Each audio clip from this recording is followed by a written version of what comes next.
मराठी सिनेमाचा डंका आता जगभर वाजतोय.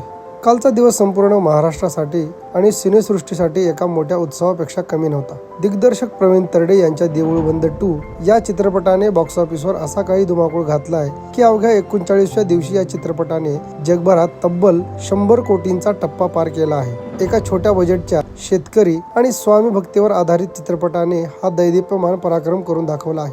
हा ऐतिहासिक विजय प्रत्येक मराठी रसिकाचा आहे ज्यांनी या चित्रपटाला भरभरून प्रेम दिलं. 100 कोटींचा क्लब हा आतापर्यंत मराठीसाठी खूप दूरचा मानला जायचा, पण आज आपल्या मराठी चित्रपटाने ही किमया करून दाखवली आहे आणि हा प्रत्येक मराठी माणसासाठी अत्यंत अभिमानाचा क्षण आहे. मराठी चित्रपट सृष्टीच्या इतिहासात 100 कोटींची कमाई करणारा देऊळ बंद 2 हा आता तिसरा चित्रपट ठरला आहे. याआधी फक्त सैराट आणि राजा शिवाजी या दोनच चित्रपटांनी ही ऐतिहासिक कामगिरी केली होती. आता या दिग्गज चित्रपटांच्या यादीत देऊळ बंद 2 हे नाव सुवर्ण अक्षरांनी कोरले गेले आहे. काल रात्री 11च्या शोला स्वतः प्रवीण तरडे यांनी सिनेमागृहात प्रेक्षकांसोबत उपस्थित राहून 100 कोटींच्या महाविजयाचा आनंद साजरा केला. त्याहूनही कौतुकाची आणि मनाला भिडणारी गोष्ट म्हणजे या चित्रपटातून मिळणारा नफा गरजू मुलींच्या शिक्षणासाठी दिला जाणार आहे, ज्यामुळे या यशाची उंची आणखी वाढली आहे. 39 दिवस सलग थिएटर हाऊसफुल करणाऱ्या सर्व प्रेक्षकांचे मनपूर्वक आभार. हा आपल्या मराठी अस्मितेचा आणि संस्कृतीचा मोठा विजय आहे. तुमच्या मनात या चित्रपटाबद्दल काय भावना आहेत ते कमेंट बॉक्समध्ये नक्की सांगा